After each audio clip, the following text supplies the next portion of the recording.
আল্লাহ তাআলা বলেন যে আমি হচ্ছি ক্ষমতার মালিক, আমি যাকে চাই। কুলিল্লাহুম্মা মালিকাল মুলক তুতিল মুলকা মান তাশা ওয়া তানজিউল মুলকা মিম্মান তাশা ওয়া তুইজ্জু মান তাশা ওয়া তুযিল্লু মান তাশা বিয়াদিকাল খায়র ইন্নাকা আলা কুল্লি শাইইন কাদির।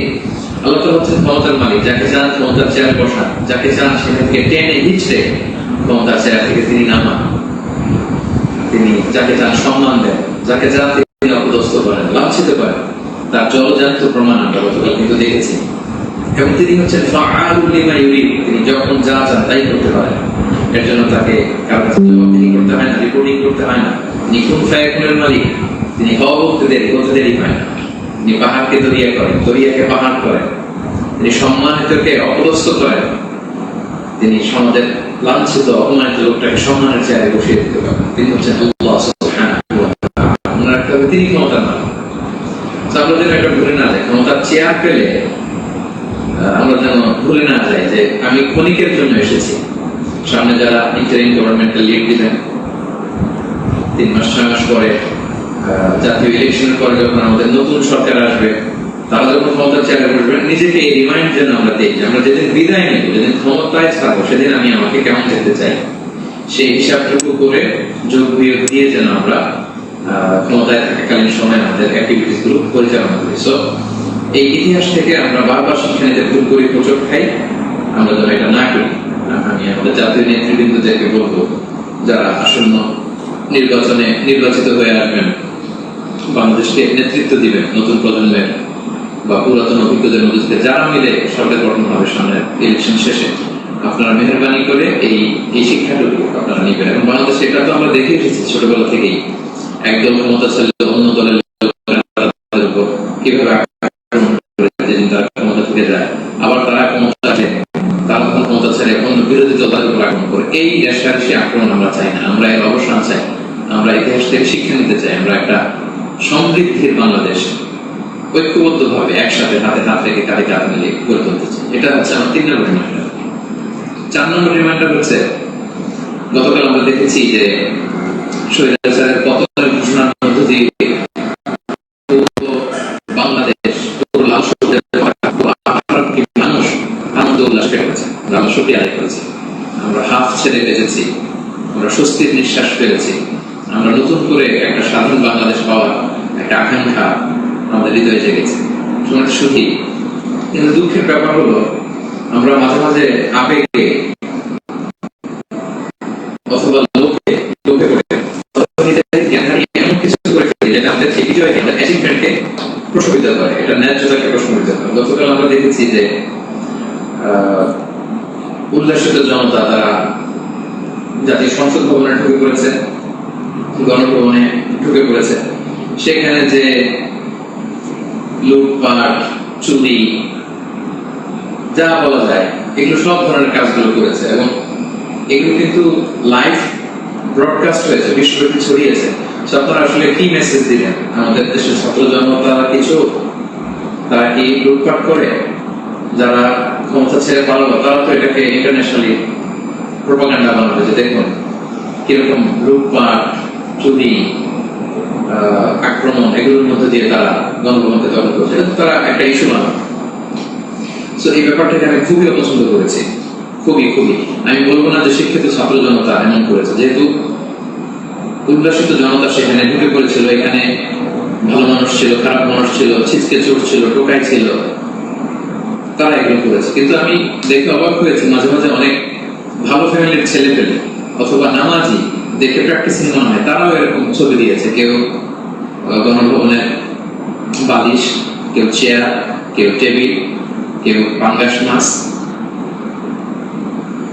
কেউ ফ্রিজের খাবার, যে যেরকম পেরেছে পরিটোপ করেছে তার। এটা আমার চোখে এসেছে। এবং গণভবনের নেম প্লেট নিয়ে আসছে। তো এই এতটুকু বিবেকবোধ বা চিন্তা শক্তি কি আমাদের নাই যে এটা তো রাষ্ট্রীয় সম্পদ, নিজের সম্পদ না, এটা তো ভাগবটলা হচ্ছে না। আপনি যে গণভবনের চেয়ার নিয়ে আসলেন, 3 মাস পরে যে আমাদের নিজেদের ভোটে নির্বাচিত আমাদের ট্রু লিডার যিনি হবেন, আমাদের প্রধানমন্ত্রী, তিনি কোথায় বসবেন? তার চেয়ার তো আপনি চুরি করে নিয়ে আসছেন। তিনি থাকবেন কোথায়? তার বালিশ তো আপনি নিয়ে আসছেন। একটা বালিশ নিয়ে এসে, একটা হাঁস নিয়ে এসে, একটা কম্বল নিয়ে এসে আপনি আসলে কতটুকু লাভ করতে পারলেন, কিন্তু গোটা বিশ্বকে আপনি একটা নেগেটিভ মেসেজ দিলেন এবং আমাদের এই বিজয়কে আপনারা প্রশ্নবিদ্ধ করলেন। এটা অনেক বড় ভুল আপনারা করেছেন সম্মানিত ভাইয়েরা, যারা এটা আপনারা করেছেন।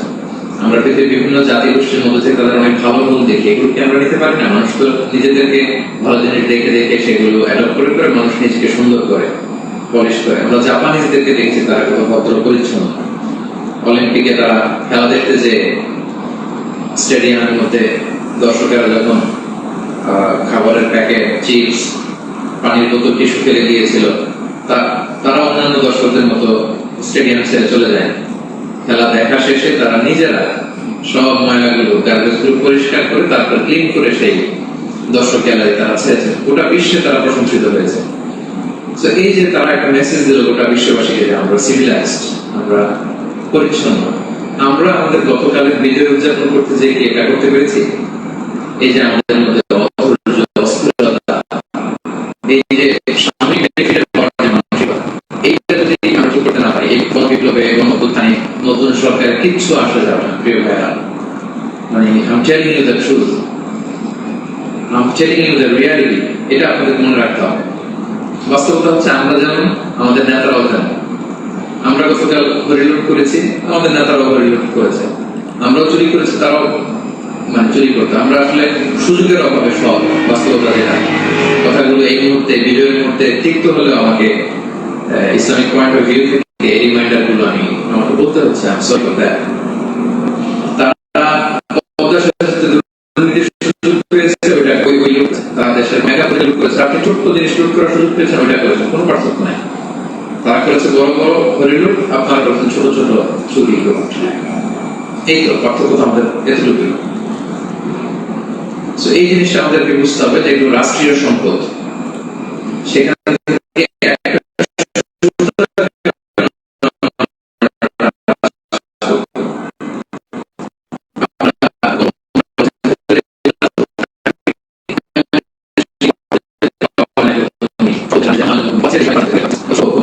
আপনারা ভাঙচুরের মতো কাজ, লুটপাটের মতো কাজ আমরা করে ফেলছি।